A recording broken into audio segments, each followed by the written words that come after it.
প্রথমে মহান ঈশ্বরকে ধন্যবাদ দিই এবং সকলকে একটিবার প্রভু যীশু খ্রিস্টের নামেতে শুভেচ্ছা জানাই সকলকে। জয় যীশু। আসুন আমরা আজকে ঈশ্বর বাক্য শুনি। প্রথম করন্থীয় তার 6 অধ্যায় 19 এবং 20 পদ।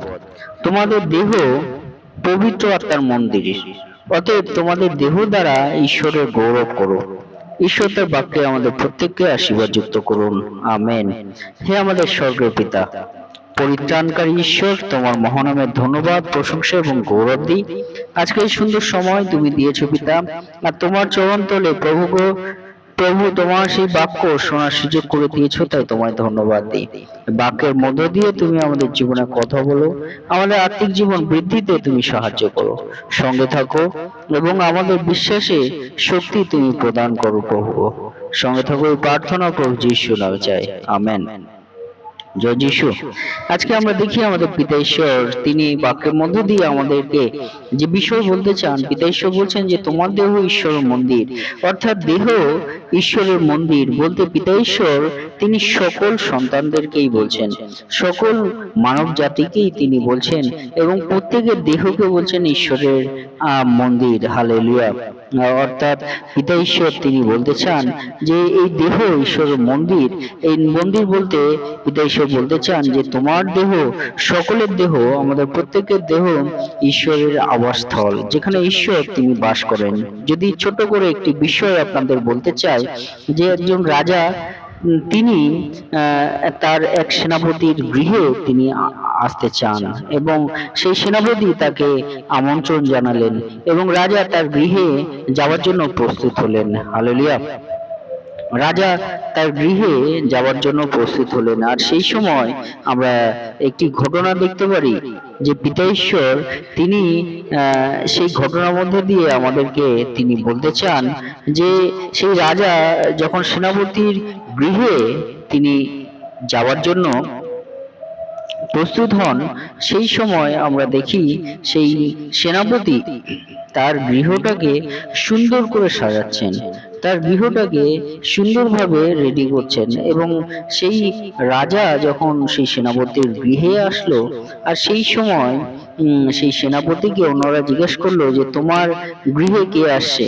তখন সেই সেনাপতি বলল, আমার গৃহে আজ রাজা থাকবেন, আর আজকে এই বাড়িটা আর আমার না। আমেন। হালেলুয়া। অর্থাৎ এই গল্পের মধ্য দিয়ে পিতা ঈশ্বর তিনি বলতে চান যে পিতা ঈশ্বর আমাদের এই দেহটাকে বলছেন যে তার আবাসস্থল, তার বাসস্থান।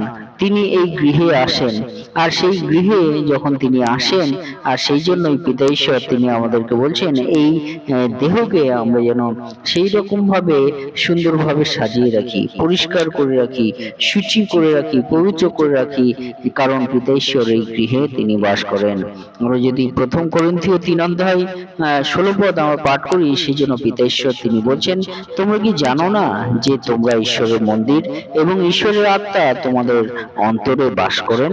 আমেন। হালেলুয়া। অর্থাৎ পিতা ঈশ্বর তিনি প্রশ্ন করছেন যে তোমরা কি জানো না তোমার এই যে দেহ, এইটা হলো ঈশ্বরের মন্দির, আর ঈশ্বরের আত্মা তোমাদের এই অন্তরে বাস করেন। হালেলুয়া। অর্থাৎ আমাদের এই দেহে পিতা ঈশ্বরের আত্মা বাস করেন, সে বিষয় পিতা ঈশ্বর তিনি আমাদেরকে বলতে চান। যদি আমরা দেখি আমাদের এই দেহে পিতা ঈশ্বর বাস করেন, আর এই দেহে পিতা ঈশ্বর যদি বাস করেন এবং সেই দেহে যদি তিনি আসেন এবং দেখেন যে আমাদের দেহে অন্তরটা আমরা কেমন ভাবে রেখেছি, শুচি করে পরিষ্কার করে রেখেছি নাকি অন্যভাবে রেখেছি। তাই পিতা ঈশ্বর তিনি বলতে চান আমাদের এই দেহকে আমরা যেন পিতা ঈশ্বরের বাসস্থান হিসাবে আমরা পরিষ্কার ধৌত আমরা করে রাখি। এবং পিতা ঈশ্বর তিনি বলতে চান যে তোমার এই দেহ ঈশ্বর মন্দির বলতে পিতা ঈশ্বর বলতে চান এই দেহ ঈশ্বর মন্দির, মানে কি সেই মন্দির অবশ্যই পবিত্র এবং দামি এবং পবিত্র হওয়া দরকার। হালেলুয়া।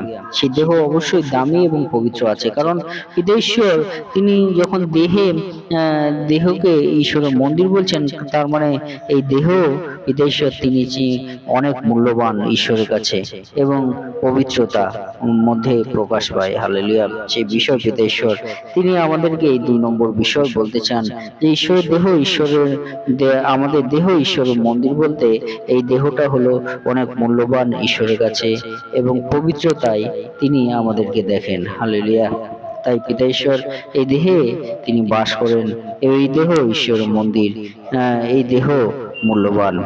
এবং যদি আমরা একটি বিষয় দেখি যে অনেকে ব্যাংকের লকারে টাকা রাখেন আর সম্পত্তি রাখেন, যা কিছু রাখেন, একটি সাধারণ লোহার বাক্স আমরা যদি দেখি সেই ব্যাংকের যে লকার, একটি সাধারণ লোহার বাক্স, আর বাইরে থেকে কিছুই বোঝা যায় না।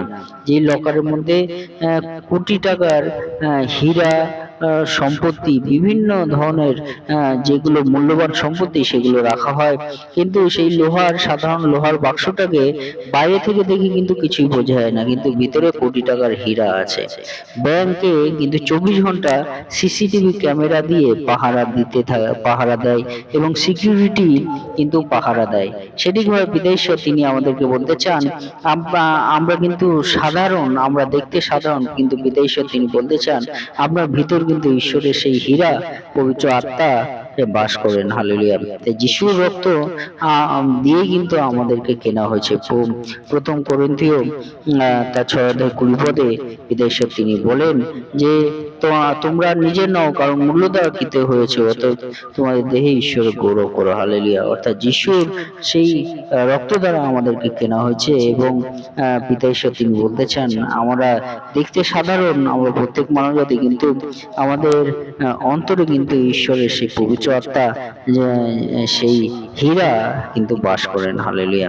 সেই জন্য পিতা ঈশ্বর তিনি বলেন যে আপনি কিন্তু দামি এবং পবিত্র ঈশ্বরের চোখে। হালেলুয়া। এবং 3 নম্বর বিষয় যে এই ঈশ্বর, তোমার দেহ ঈশ্বর মন্দির বলতে মন্দিরে আমরা কি করি? উপাসনা আরাধনা আমরা করি। সেটিভাবে পিতা ঈশ্বর আমাদের বলতে চান তোমার দেহ ঈশ্বর মন্দির বলতে পিতা ঈশ্বর বলেন যে এই দেহটা আসলে ঈশ্বরের উপাসনা আরাধনার স্থান। হালেলুয়া। তাই পিতা ঈশ্বর আমাদের এই দেহটাকে উপাসনা আরাধনার স্থান হিসেবে তিনি দেখেন। যদি আমরা একটি গল্প আমরা দেখি, সেই গল্প আমরা দেখি একটি গ্রামে দাঙ্গা হয়েছে এবং সেই সময় লোকেরা রাতের বেলায় গির্জার জানলা দরজা ভেঙে দিল এবং সকালে বিশ্বাসীরা এসে দেখলো যে সেই মণ্ডলী বা গির্জা বা উপাসনা সভা, সেই তার জানলা দরজা এগুলো ভাঙা, এবং তারা কাঁদতে শুরু করলো। রাস্তার পাশে বট গাছের নিচে তারা বসলো। একজন বয়স্ক দিদা তিনি বললেন, চলো আজ আমরা এখানেই উপাসনা করি। তারা গান গাইলো, প্রার্থনা করলো। পাশ দিয়ে যাওয়া লোকেরা থেমে শুনলো। সেদিন 3 জন প্রভু যিশুকে নতুন করে জানলেন এবং সন্ধ্যায় সেখানকার যিনি পালক বাবু তিনি বললেন ওরা ইট ভেঙেছে চার্চের, কিন্তু ঈশ্বরের মন্দির ভাঙতে পারেনি। হালেলুয়া। অর্থাৎ সেই ঈশ্বরের মন্দির হলেন পিতা ঈশ্বর। তিনি বলতে চান আমাদের সকল মানব জাতিকে পিতা ঈশ্বর বলছেন ঈশ্বরের মন্দির, যারা ঈশ্বর আরাধনা করে, চলন্ত মন্দির। যদি আমরা রোমিও 12:1 দেখি, সেখানে লেখা আছে অতএব হে ভ্রাতৃগণ, ঈশ্বরের নানা অনুরোধে আমি তোমাদেরকে বিনতি করিতেছি, তোমরা আপন আপন দেহকে জীবিত পবিত্র ঈশ্বরের প্রীতিজনক বলিরূপে উৎসর্গ করো, ইহাই তোমাদের চিত্তসঙ্গত আরাধনা। হালেলুয়া। তাই আমরা ঈশ্বরের সেই চলন্ত গির্জা, ঈশ্বরের সেই চলন্ত চার্চ বা ঈশ্বরের সেই চলন্ত মন্দির, ঈশ্বরের সেই চলন্ত উপাসনা আরাধনার স্থান আমরা আমাদের এই দেহ, এই পিতা ঈশ্বর বলছেন যে এই দেহ দ্বারাই যেন আমরা ঈশ্বরের চিত্তসঙ্গত আরাধনা আমরা করি। পিতা ঈশ্বর সে বিষয় কিন্তু এই বাক্যের মধ্য দিয়ে আমাদেরকে বলতে চান।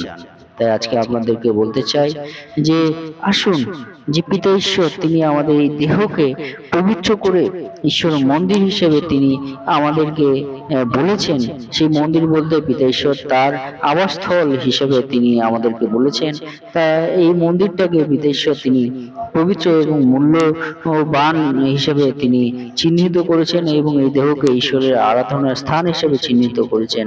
তাই আসুন আমরা সেই পিতা ঈশ্বরের চরণতলে আমাদের জীবনকে সমর্পিত করি, যাতে আমাদের এই দেহকে পিতা ঈশ্বরের আবাসস্থল স্থল এবং পিতা ঈশ্বরের সেই মূল্যবান স্থান এবং পবিত্র স্থান এবং আরাধনার স্থান হিসেবে আমরা ঈশ্বরের গৌরব যাতে করতে পারি, সেই জন্য আসুন আমরা সেই পিতা ঈশ্বরকে সম্পূর্ণরূপে তার চরণতলে আমাদের জীবনকে সমর্পণ করি।